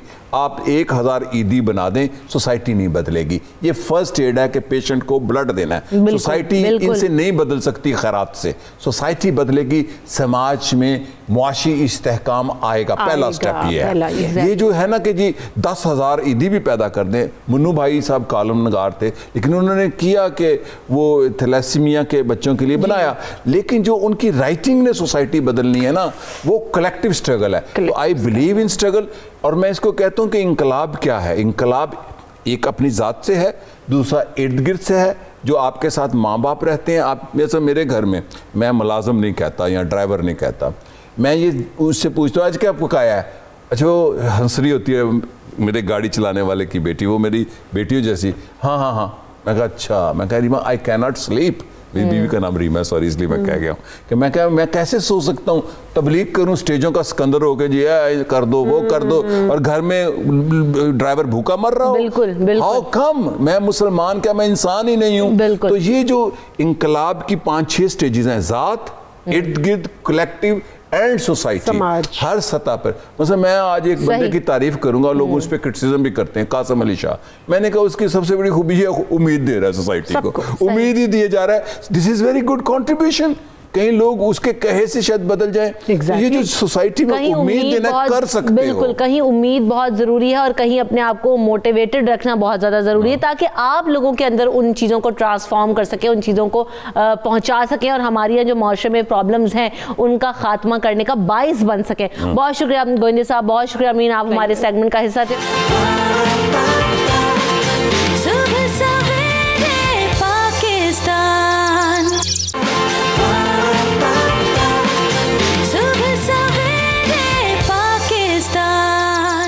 आगे बढ़ेंगे और कुछ बात करेंगे कि माहौलियाती आलूदगी की, जैसे कि वेदर में बहुत ज़्यादा ड्रास्टिक चेंजेस आना शुरू हो गए हैं और पिछले कुछ सालों पर अगर नज़र डालें तो लाहौर की पर्टिकुलरली बात की जाए तो आलूदगी में खासा इजाफा हुआ, क्योंकि स्मॉग हम बहुत ज़्यादा देखी। अभी सर्दियों से पहले जब सर्दियों का सीज़न आता है तो स्मॉग बहुत ज़्यादा होती है, लोगों को सांस लेने में मुश्किलात का सामना करना पड़ता है।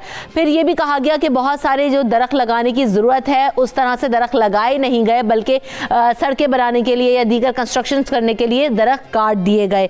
तो फिर हुकूमत की जानिब से एक इनिशिएटिव अभी लिया गया रिसेंटली, जो कि मेवाकी टेक्नोलॉजी का इस्तेमाल किया गया है और फिर एक मसनूई जंगल बनाया जा रहा है जो कि लाहौर से बाहर नहीं है, लाहौर के अंदर ही बनाया जा रहा है ताकि जो एनवायरनमेंट है उसको कंट्रोल किया जा सके। लाहौर के लिबर्टी चौक में ये जंगल सजाया जा रहा है, लगाया जा रहा है। तो अब ये एक तरफ तो दरख्त काटने की पहले कोशिशें की जाती थी, लेकिन एक अच्छा इनिशिएटिव ये है कि अब दरख्त लगाने की बात हो रही है, जंगल बनाने की बात हो रही है।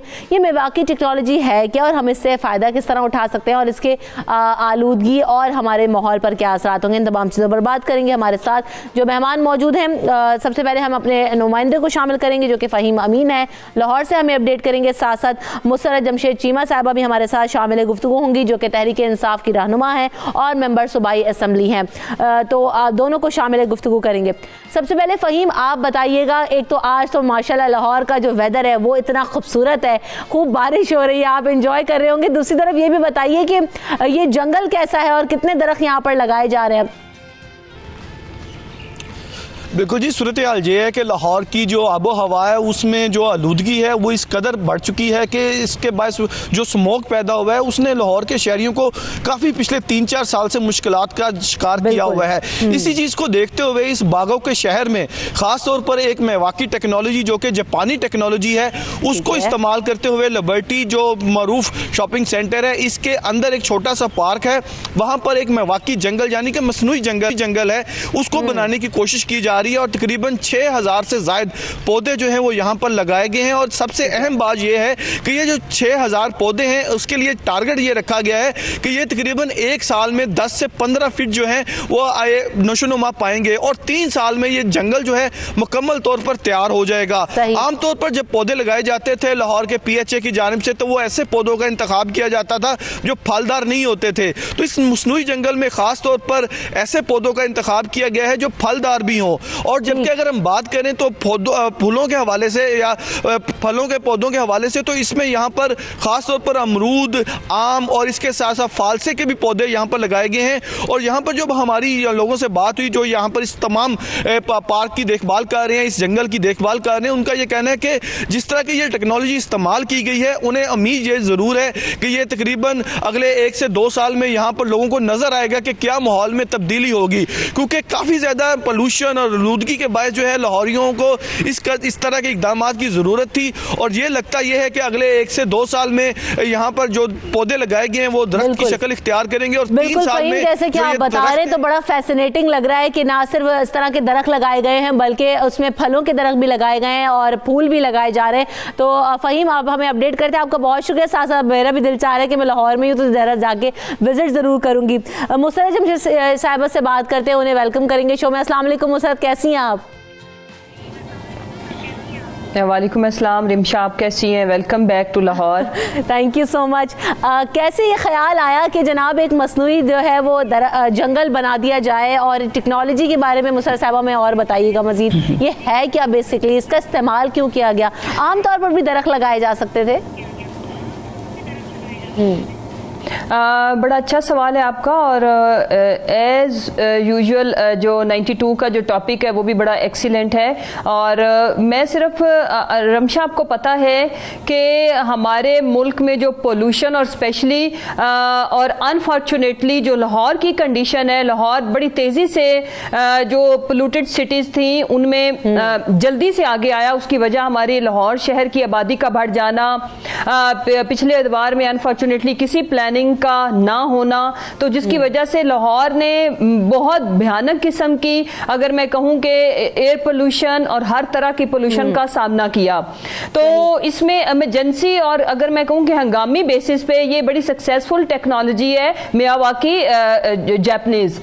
इसमें ये जो लिबर्टी वाला जो अभी आपके रिपोर्टर ने भी बड़ा अच्छा रिपोर्ट किया, ये कोई 2850 स्क्वायर मीटर्स का एरिया था, राइट? ठीक है। उसके अंदर 10,000 प्लस जो है वो हमने प्लांट्स लगाए हैं, जिसमें जो 45 डिफरेंट अक़साम के जो प्लांट्स लगाए हैं, ट्रीज लगाए हैं, जिसमें फ्रूट प्लांट्स भी हैं, फ्रूट ट्रीज भी हैं और छोटे हाइट के, बड़े। और उसमें इंटरेस्टिंग चीज ये इस टेक्नोलॉजी का थोड़ा सा मैं अगर आगे बढ़ूं कि होता ये नॉर्मली कि जब बड़ा पेड़ होता है, बड़ा दरख्त होता है जिसकी छांव के नीचे नॉर्मली पौधे नहीं होते, तो हमने इसमें जो छोटी हाइट वाले पौधे वो मुंतखब किए गए हैं जो कम रोशनी में या रोशनी के बगैर भी ग्रो कर सकते हैं, ताकि अगर बड़े पौधे उनको छांव दे तो उसमें भी वो ग्रो करेंगे। और प्लांट्स अगर वो फ्रूट ट्रीज और प्लांट्स हैं तो वो देंगे। तो ये बड़ा साइंटिफिक और बड़े अच्छे तरीके से, और इंशाल्लाह ताला, और ये सिर्फ एक, ये तो शुरुआत है। आप देखेंगे कि लाहौर में जहां भी एक तो जंगल का जब भी कॉन्सेप्ट आता है, जंगल की जब भी हम बात करते हैं तो सबसे पहले कॉन्सेप्ट यही आता है, जहन में ख्याल यही आता है कि जनाब शहर से बाहर होगा। शहर के अंदर ही लगाने का आइडिया कैसे आया और फिर नेक्स्ट फेज में इसको मजीद एक्सपेंड कहाँ करने का इरादा है, या मजीद जगहों पर भी हम देख रहे हैं कि इसी टेक्नोलॉजी का इस्तेमाल करते हुए इम्प्लीमेंटेशन होगी? देखें, पाकिस्तान का जो खित्ता है ये सोने की चिड़िया सिर्फ अपनी एग्रीकल्चरल लैंड और एनवायरनमेंट की वजह से था। अब जब सब कॉन्टिनेंट में, आपको पता है, जब भी बाहर से अटैक करने वाले आते तो इस खित्ते का इंतखाब करते थे। बड़ी बदकिस्मती है हमारी कि कोई प्लानिंग नहीं हुई इस पे किसी। यहाँ ये तो वो मुल्क है जहाँ पे आप ऐसे गुठली फेंक दे तो पौधा हो जाता है।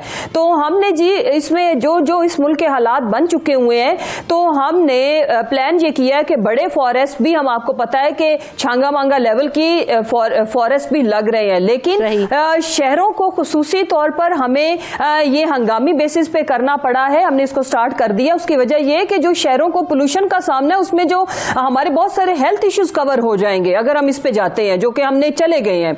अब इसमें हम लाहौर का कोई कोना, कोई फुटपाथ, कोई जगह जहां पे भी एरिया अवेलेबल होएगा वहां पे हमने प्लांटिंग करनी है, ये तो फॉर श्योर है। और होता क्या है कि मतलब जब बाहर का मौसम आया, बड़ा माशाल्लाह फोटोशूट हो गए, पौधे लग गए, और उसके बाद उनका जो मेंटेनेंस है या उनको बाद में लुक आफ्टर करना, उसका कोई इंतजाम नहीं होता था। तो ये एक एक पौधे की रिस्पॉन्सिबिलिटी, हम इनको एक वैसे भी जानदार ही होते हैं तो इनको जानदार की तरह ट्रीट किया जाएगा।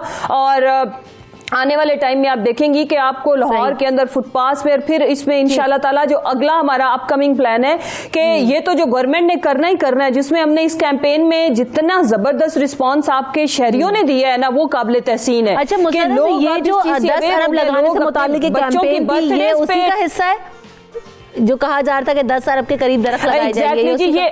जी let me explain it. Basically जी, जैसे क्लीन एंड ग्रीन पाकिस्तान, तो ये हमारा प्रोजेक्ट होली सोली, इसका क्रेडिट मैं कहूँ तो उस्मान बुज़दार साहब जो सीएम पंजाब है उनको जाता है। उन्होंने खान साहब के विजन को देखते हुए क्लीन एंड ग्रीन पंजाब, और ये जो हमारा टारगेट जो पंजाब हुकूमत का है, सीएम साहब की इंस्ट्रक्शन बड़ी क्लियर एंड कैटेगोरिकल उन्होंने मैसेज कन्वे कर दिया हुआ है कि हमने, जैसे मेरे पास चूंकि होम डिपार्टमेंट भी है, मुझे सीएम साहब ने इंस्ट्रक्शन दी कि आप जेलों में, आपको मैं एक बात बताऊं कि पूरे पंजाब की जेलों में हमने प्लांटेशन ड्राइव शुरू, मैंने खुद उसको इनॉग्रेट किया। मैंने पूरे जनूबी पंजाब की जेलों में जितना एरिया हमारे पास मौजूद था, हमने वहां पे फ्रूट ट्रीज लगाए। सीएम साहब इसमें बहुत क्लियर हैं कि हमने इंशाल्लाह खान साहब का जो टारगेट पूरे पाकिस्तान के लिए, सीएम साहब पंजाब के लिए वो टारगेट बना के बैठे, जो बड़ी खुशहाल बात है। ये भी चीज बताइएगा कि जो पहले से हमारे जंगलात मौजूद हैं, बागात मौजूद हैं, जो दरख्त पहले इतने ज्यादा सड़कें बनाने के लिए, ब्रिजेस बनाने के लिए काट दिए गए, उनकी प्रिवेंशन के लिए, उनको महफूज रखने के लिए क्या इकदाम कर रहे हैं आप लोग?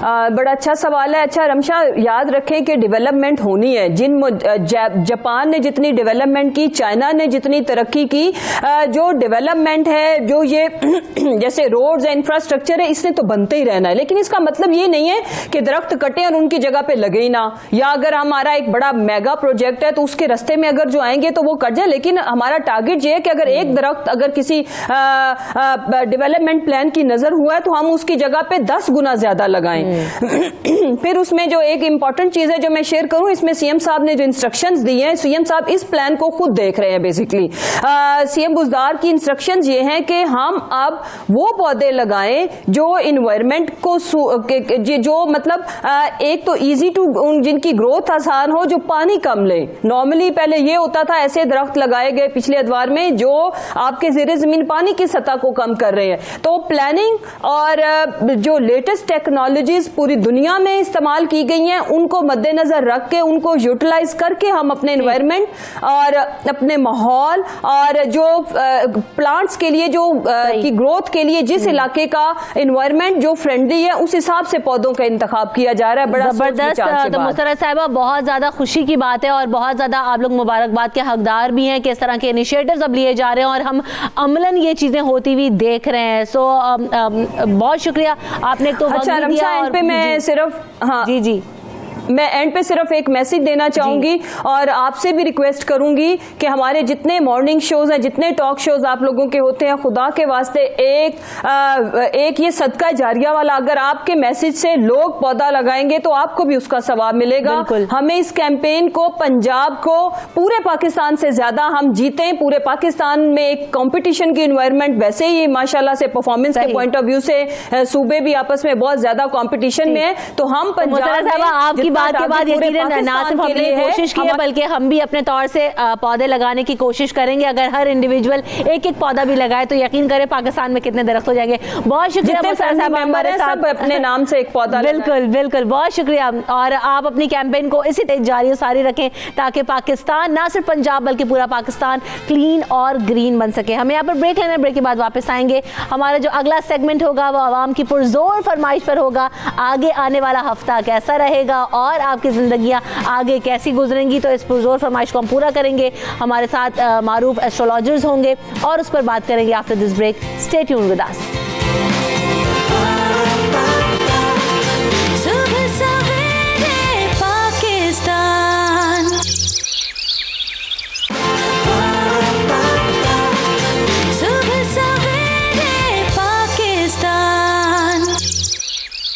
ये हफ्ता कैसा रहेगा ना सिर्फ पॉलिटिशियंस के लिए बल्कि इकोनॉमिक सिचुएशन कैसी रहेगी, ईरान अमेरिका के ताल्लुकात में बेहतरी आएगी और उसको किस तरफ ज़्यादा देख रहे हैं, और साथ साथ आप सबको कैसे भूल सकते हैं, आप सबके लिए ये हफ्ता कैसा रहेगा। तो अपने जो स्टार्स हैं उनका वेट कीजिएगा। हमारे एस्ट्रोलॉजर्स जो हैं वो आपको बताएंगे कि आगे कितनी बेहतरी आ सकती है या कोई मुश्किल आ सकती है। तो हम अपने जो पैनल है उनका तारुफ आपसे कराते चलो। मुझे ज्वाइन कर रहे हैं सैयद अली जैदी साहब और साथ साथ अजीम हनीफ शेख साहब मौजूद हैं और आज कोशिश करेंगे कि दोनों से जो है वो सारा इल्म निकलवाने की कोशिश करें कि आगे आने वाले दिन हमारे कैसे होंगे। स्टार्टिंग विद इकॉनमी, जैद साहब कैसे देख रहे हैं आप ओवरऑल अभी जो इकोनॉमिक सिचुएशन है? पहले कहा जा रहा था कि जो क्रस्ट है 2019 में ख़त्म हो जाएगा, 2020 के बाद बेहतरी आएगी, क्या लग रहा है? बिस्मिल्लाहिर्रहमानिर्रहीम। तमाम तारीफ़ें अल्लाह के लिए, दुरूद व सलाम मोहम्मद व आले मोहम्मद की ज़ात पर। 2020 हमारे लिए बेहतरीन साल होगा और आलमी निगाहों का मरकज़ पाकिस्तान रहेगा। हर 60 दिन के अंदर पाकिस्तान के अंदर पैसा दूसरे ममालिक से आता रहेगा। वो सरमायाकारी की सूरत भी हो सकती है और इमरान खान की लाइफ लाइन के साथ एक्सपोर्टिंग लाइन है जो दूसरे ममालिक की जानिब से मदद की तरफ इशारा करती है। बारह सुकून तो फिर भी कब्र में ही है। तो ठीक है। तो हमारे जो मईशत है और जितने भी ये ब्लाक बनेंगे, चाहे वो दिफाही ब्लाक बने या माशी ब्लाक बने या तिजारती ब्लाक बने, जो ये आलमी मंजरनामे में ब्लाक बन रहे हैं, तो उन सब का फ़ायदा मैं देख रहा हूँ कि वो पाकिस्तान को ही होगा। और जो ये नया ब्लाक बन रहा है तो इसमें भी पाकिस्तान इनमें शामिल हो जाएगा। इनमें आने वाले थोड़े से दौर में हर 60 दिन के अंदर पाकिस्तान के अंदर दूसरे ममालिक की जानिब से सरमायाकारी भी आएगी और पाकिस्तान की मईशत मजबूत हो जाएगी। सही। तो अजीम आप कोरिलेट कर रहे हैं साहब की बातों से या आपकी पेशन गोइयां कुछ और कह रही हैं? मेरी वैसे थोड़ी डिफरेंट थी, मैं डिफरेंट करूँगा थोड़ा सा, लेकिन उसमें ये है कि जिस तरह 2019 तब्दीलियों का साल कहा गया था, 2020 भी वैसा ही साल गुजरा। 19-20 के जैसे कहते हैं ना फ़र्क है। 2020 में कोई इतनी ज़्यादा बिग चेंजेस नहीं आएंगी। अप्रैल तक का जो दौर है, अप्रैल मई तक का दौर है, इसमें मज़ीद गवर्नमेंट को और बाकी इकोनॉमी के मामलात को इतने ज़्यादा बेहतर होने की पोजीशन नहीं है। जून के बाद जाके, जून और जुलाई के बाद जाके कुछ चीज़ें स्टेबल होने की पोजीशन में आएंगी, लेकिन ऐसा कुछ नहीं है कि बहुत बड़ी इन्वेस्टमेंट्स पाकिस्तान में आ जाएंगी या पाकिस्तान की इकोनॉमी अचानक से रिवाइव कर जाएगी और बहुत बेहतर हो जाएगी। ऐसा होने का कोई चांसेस नहीं है। ठीक है। ईरान अमेरिका के ताल्लुकात आपको क्या लग रहा है कि कुछ कशीदगी इख्तियार कर सकते हैं या जो है बेहतरी आएगी? जो ये एक ग्रहण आपको पता है कि जो हमारे साहिली इलाके पर मुकम्मल ग्रहण था, ये बहुत ख़तरनाक था।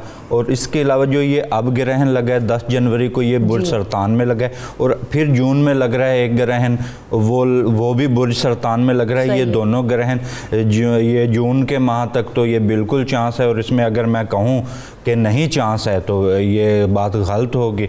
बिल्कुल ये जंग के बादल मंडलाते रहेंगे। अच्छा, तो ये अजीम साहब आप क्या कहेंगे, जो ग्रहण लगे हैं इसके असरात क्या हो सकते हैं आगे? एस्ट्रोलॉजी ग्रहण जो मैं करता हूँ, एस्ट्रोलॉजी वेस्टर्न एस्ट्रोलॉजी, उसमें ग्रहण को इतना ज़्यादा फोकस नहीं किया जाता। अगर एस्ट्रोलॉजी की हवाले से देखा जाए और अमेरिका के और ईरान के अगर ताल्लुकात देखे जाएं तो अमेरिका और प्रेसिडेंट ट्रंप जो हैं, ये फ़ौरन अभी ये जो आगे 15 डेज़ आ रहे हैं, 15 से 20 डेज़, इसमें अपना स्टांस वापस ले सकते हैं, बैकफुट पे आ सकते हैं, कोई ऐसा बयान या कोई ऐसा बयानिया दे सकते हैं जिसमें आके चीज़ें काफ़ी सारी स्ट्रीमलाइन हो जाएंगी।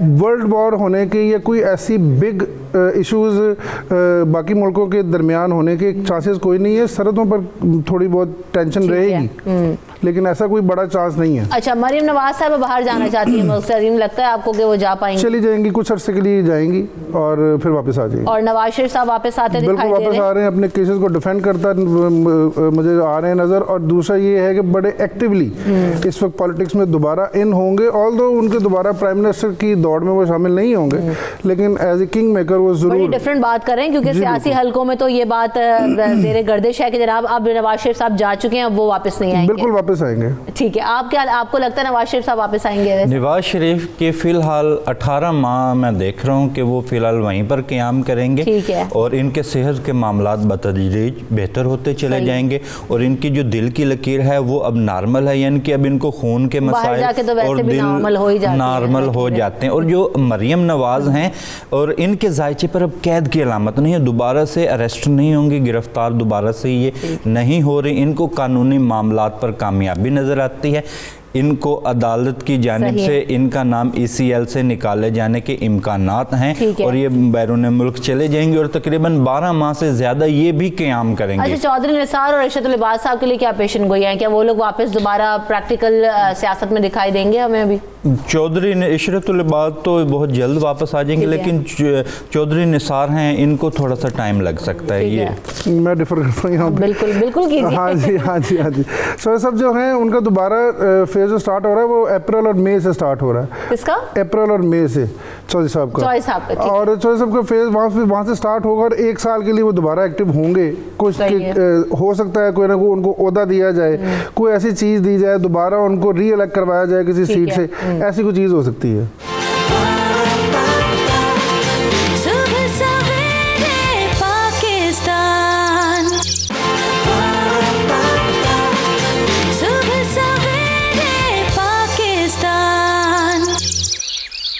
आवाम की भी बात कर लेते हैं हम। अभी आज जिस हफ्ते में जिनकी बर्थडेज हैं उनके लिए ये हफ्ता कैसा रहेगा? स्टार्टिंग विद यू जी। जिनकी बर्थडे है उसके हवाले से ज़रा 1 सेकंड लगेगा। जिनकी बर्थडे है ये बुर्ज जद्दी है, कैप्रिकॉर्न है, तो इनके जो दोस्त बुर्ज हैं वो है बुर्ज सौर है, बुर्ज सुमला है, और जो इनके मुखालिफ बुर्ज हैं वो बुर्ज हमल है और बुर्ज मिज़ान और बुर्ज सरतान, ये 3 बुर्ज इनके मुखालिफ हैं और इनके लिए ये हफ़्ता बड़ा बेहतरीन साबित होगा। और ताहम इनके माली मामलात बड़े एहतियात तलब होंगे, लेकिन जो ये कैप्रिकॉर्न जो हामला ख़वातीन हैं इनके मामलात भी बहुत ज़्यादा एहतियात तलब रहेंगे। ठीक है, आप क्या प्रेडिक्ट करते हैं? ये वीक बहुत अच्छा है इनके लिए, जिनकी इस वीक में बर्थडेज हैं। इनकी चेंज ऑफ प्लेस आ सकती है, सडन गेंस हो सकते हैं, प्रमोशंस की बात अगर चल रही है, कोई ऐसी चीज़ चल रही है, न्यू जॉब की बात चल रही है, न्यू डिपार्टमेंट्स की, वहाँ पे इनको प्रमोशन मिल सकती है। ठीक है। अच्छा, अब क्योंकि ये नया हफ्ता स्टार्ट हुआ है तो कौन कौन से स्टार्स अजीम ऐसे हैं जो कि अभी गर्दिश में है या मुश्किल में, अभी उनको ये हफ्ता भी फेस करना पड़ेगा और आगे जाके उनके लिए आसानी हो सकती है? कौन कौन से स्टार्स आप? अभी इस वक्त जो है एरीज को थोड़ा सा प्रॉब्लम रहेंगी, जेमिनाइज को रहेंगी प्रॉब्लम्स, और थोड़ा सा लिब्रन्स को प्रॉब्लम्स रहेंगी, उनकी डोमेस्टिक इश्यूज, थोड़ा सा करियर में, ये सारी चीज़ें थोड़ी सी अप्स एंड डाउन के रहेंगे। लेकिन तो करीब 3-1 माह के बाद जो फेज स्टार्ट होगा वहाँ से कुछ चीज़ें इनके लिए बेहतर हो जाएंगी। ठीक है। और आप क्या सजेस्ट करते हैं कि इनके लिए अभी ये हफ्ता मुश्किल में गुजरेगा? कौन कौन से स्टार्स? मुश्किल वाला तो ये बता चुके हैं, लेकिन बुर्ज हमल भी थोड़े से इनके माली मामला थोड़े से डिस्टर्ब रहेंगे, लेकिन इनके लिए मंगनी शादी के लिए इनके लिए टाइम बेहतरीन है। और जो ये बुर्ज सौर हैं इनके माली मामलात भी उतार चढ़ाव वाले रहेंगे, लेकिन इनकी जॉब अप्लाई के लिए ये टाइम बेहतरीन है। जेमिनाई, इनको भी अच्छे बुरे दोनों हालात से सामना रहेगा, लेकिन ये सोशल मीडिया के हवाले से, जो शोहरत के हवाले से जो लोग काम कर रहे हैं उनके हवाले से बेहतर है। कैंसर वालों की पोजीशन बड़ी बेहतरीन रहेगी, ये सरमायाकारी कर सकते हैं, ताहम इनका रुझान ज़्यादा रूहानियत की जानिब रहेगा। और बुर्ज लियो तो इनकी फैमिली के साथ ये सैर तफरीह पर जा सकते हैं। 13 फरवरी से 8 फरवरी तक इनका बड़ा बेहतरीन टाइम है। और बुर्ज विर्गो इनकी शोहरत के हवाले से जो ये काम कर रहे हैं उनके लिए बड़ा बेहतरीन टाइम है। सोमवार यानी कि आज के दिन शाम 7:06 पर इनका बड़ा बेहतरीन टाइम है। और मीज़ान वालों के लिए खुफिया दुश्मनों से इनको एहतियात की ज़रूरत है। इन कुछ ऐसे लोग हैं जो इनकी शोहरत को दागदार करना चाहते हैं, तो उनसे एहतियात करें। और स्कॉर्पियो, इनके 15 फरवरी तक इनको इन्वेस्टमेंट ये कर सकते हैं। 15 फरवरी तक इनके लिए बेहतरीन टाइम है। सेजिटेरियस, इनको घर गाड़ी तब्दीली इनकी मुमकिन है, वीज़ा अप्लाई कर सकते हैं। औलाद की जानिब से इनको परेशानी हो सकती है। कैप्रिकॉर्न, एहतियात इनकी है फ़िलहाल, हर किस्म की करें ये, और ख़ुसूसन जो ये शादीशुदा अफराद हैं वो गुफ्तगू में एहतियात करें, क्योंकि मियाँ बीवी के दौरान करनी चाहिए ना। हाँ, बात तो ठीक है आपकी। अच्छा, दिलों के हालात बदलते रहेंगे, और सबसे बेहतरीन जो है ये पाइसेस ख़वातीन के लिए, जो फैशन डिज़ाइनर हैं, आर्किटेक्ट डिज़ाइनर, इंटीरियर डिज़ाइन, जो भी यानी कि किसी भी डिज़ाइनिंग के, आर्ट के, यानी कि मेकअप आर्टिस्ट हैं, ये हफ्ता उनके नाम रहेगा। उनको माली पोजीशन उनकी बड़ी ज़बरदस्त रहेगी। तो अब ओवरऑल हमने कुछ बात की, कुछ कॉलर्स को भी शामिल कर लेते हैं, उनके सवाल क्या है। सबसे पहले मुसरत मेरे साथ कॉलर मौजूद है। अस्सलाम वालेकुम, क्या सवाल करेंगी? वालेकुम अस्सलाम। जी नुसरत, पूछिए। जी, मैंने अपने बारे में पूछना है कि 2020 हमारे लिए कैसा रहेगा। आपका स्टार बताइए। स्टार सही मालूम नहीं है, तो लेकिन वालदा के नाम पे डेट ऑफ बर्थ करते तो। आपकी पैदाइश की तारीख क्या है? डेट ऑफ बर्थ क्या है आपकी? डेट ऑफ बर्थ का सही मालूम नहीं है। एज बता दें, फिर नाम बता दें, वालदा का नाम बता दें। वालदा का नाम बताइए नुसरत। वालदा का नाम रमजाना बीबी। रमजाना बीबी, ठीक है। ओके, नेक्स्ट कॉलर हमारे साथ मरियम। अस्सलाम वालेकुम मरियम। वालेकुम अस्सलाम। जी मरियम, क्या पूछना चाहती हैं? मुझे भी अपने स्टार के बारे में पूछना है। मेरी डेट ऑफ बर्थ 24 जून। 24 जून, ठीक है। हाँ, आपका स्टार? कैंसेरियस। ठीक है। एक और कॉलर है हमारे साथ, सफिया। अस्सलाम वालेकुम सफिया। वालेकुम सलाम। जी सफिया, क्या पूछना चाहती? मैंने अपने बारे में पूछना है कि मेरी शादी, मेरे घर वाले बहुत परेशान है कि शादी नहीं हो रही। ठीक है, डेट ऑफ बर्थ वगैरह पूछिए। हाँ जी, डेट ऑफ बर्थ बता दें आप। 15 फरवरी 1989। 15 फरवरी, ठीक है, 1989। ठीक है, आपके सवालों का जवाब लेते हैं। नुसरत रमजाना बीबी उनकी वालदा का नाम है, उन्होंने पूछा है अपने आगे मुस्तकबिल। अभी इस वक्त घर चेंज करने के बारे में प्लान कर रहे हैं। चेंज ऑफ प्लेस की है, वो घर चेंज कर लेंगे, लेकिन मार्च और अप्रैल का टाइम जो है उसमें अगर जाके चेंज करें तो ज़्यादा बेहतर है इनके लिए। ठीक है, आप क्या सजेस्ट करते हैं नुसरत के लिए? नुसरत को जो भी काम ये करें तो ये जुम्मे के दिन करें, वाइट कलर की चीज़ों का सदका दें, ये इनके लिए बेहतरीन है। ठीक है। उसके अलावा मरियम एक कॉलर थी, उनकी डेट ऑफ बर्थ है 24 जून और उनका स्टार कैंसर। जी कैंसर बने। जी अजीम, आप बताएं क्या पूछा था उन्होंने? उन्होंने पूछना ये था कि आगे उनका जो सितारा है उनके लिए कैसा फेवरेबल है? उसमें उनका ठीक है, जो लास्ट 1 साल उन्होंने गुजारा थोड़ा टफ गुजारा है, लेकिन इस वक्त कोई अगर प्रैक्टिकल लाइफ स्टार्ट करना चाह रही हैं, कोई बिजनेस स्टार्ट करना चाह रही हैं पार्टनरशिप बेस्ड, तो वो इनके लिए बेहतर रहेगा। और थोड़ा हेल्थ के इश्यूज रहेंगे, उनको थोड़ा सा कंट्रोल करें, बाकी सारी चीज़ें कुछ बेहतर। इनका अरूज रहेगा और इनका यानी कि माली तौर पर ये बड़ी मुस्तहकम रहेंगे। ये जो काम भी करना चाहती हैं तो उसमें इस साल इनकी कामयाबी है। जो सफ़िया ने सवाल किया, तो ये जो भी काम करें, तो क्योंकि इनका शादी के हवाले से इनका सवाल था, तो ये अगर शादी करना चाहती हैं तो अगर कोई भी लोग इनको देखने आए तो कोशिश करें उनको मंगल के दिन बुलाया जाए। तो एक ये सुर्ख कलर का याकूत पहन लें और गुड़ और गंदुम का ये सदका दें। सही है। आप क्या सजेस्ट करते हैं सफ़िया के लिए? शादी के प्रपोजल इस वक्त आ रहे हैं नेक्स्ट मंथ और मार्च, फरवरी और मार्च बहुत इंपॉर्टेंट है इनके लिए शादी के लिए। वहाँ पे जाके जो आउट ऑफ कंट्री से इनके लिए प्रपोजल आता है उस पर फोकस करें और बाकी। ठीक है, आदिल एक और कॉलर है हमारे साथ। अस्सलाम वालेकुम मोहम्मद आदिल, क्या सवाल करेंगे? मैं सवाल कर रहा हूँ कि मेरा ये साल कैसा गुजरेगा। डेट ऑफ बर्थ बता दीजिए आप अपनी। 12/6/60 मेरी 12/6/60 है। 12/6/60। मैं सवाल कर रहा हूँ कि भी मैं इस साल कुछ तरक्की करूँगा कारोबार में या कोई नौकरी में, या कोई मेरा बेटा क्या करेगा?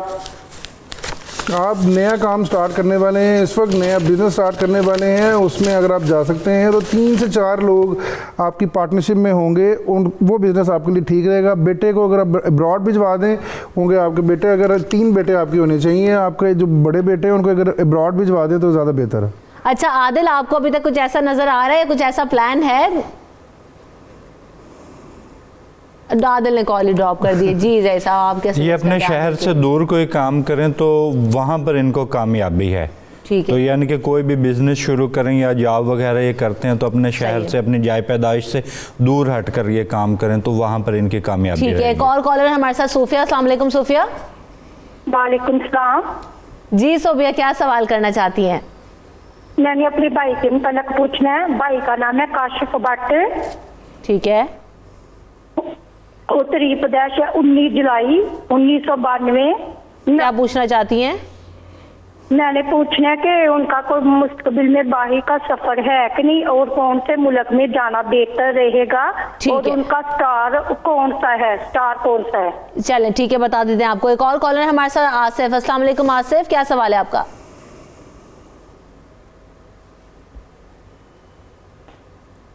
ठीक है, आसिफ की कॉल ड्रॉप हो गई। सोफिया ने पूछा जनाब, वो अपने भाई के बारे में पूछना चाहती हैं। काशिफ अब्बासी उनका नाम है, 19 जुलाई 1992, बैरून मुल्क सफ़र है। कौन से मुल्क? बैरून मुल्क ही इनके सफ़र हैं, और मुझे ऐसे लगता है कि ये दूसरे किसी भी मुल्क जाएंगे, फिर उससे आगे फिर किसी और मुल्क चले जाएंगे। इनका जो ज़्यादा टाइम है वो दूसरे मुल्क में ही गुजरेगा, और इनके हाथ में फॉरेन करेंसी की अलामत है, और ये बाहर जाकर ही कामयाब होंगे।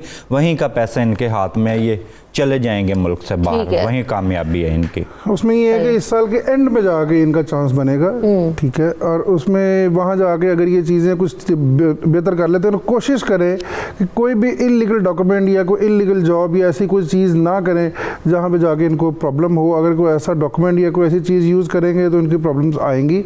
अच्छा, कौन से ममालिक जा सकते हैं, ये प्रेडिक्ट आप लोग कर सकते हैं? यूरोप जा सकते हैं, वेस्ट वाला साइड जो है वो सारी बेहतर है इनके लिए। यूएई से आगे यूरोप तक ये जा सकते हैं, लेकिन इनका आना जाना लगा रहेगा। ये 2 साल रहेंगे वहाँ पे, 1 साल पाकिस्तान रहेंगे, इस तरह आना जाना इनका लगा रहेगा। ठीक है, ट्रैवल करते रहेंगे। हाँ जी, ट्रैवल करते हैं। बहुत शुक्रिया जैसा आपका भी, अजीम आपका भी, for having you on the show. और बहुत सारे लोगों की कॉल्स थी, उनके मसाइल जो है उन्होंने वो डिस्कस किए। प्रोग्राम का वक्त यहाँ पर ख़त्म हो चुका है। कल दोबारा आपके साथ हाजिर होंगे नए सेगमेंट्स, नए टॉपिक्स के साथ और नए मेहमानों के साथ। हमें आज के लिए दीजिए इजाज़त। अपना ख्याल रखिएगा, हमें दुआओं में याद रखिएगा। अल्लाह नेगहबान।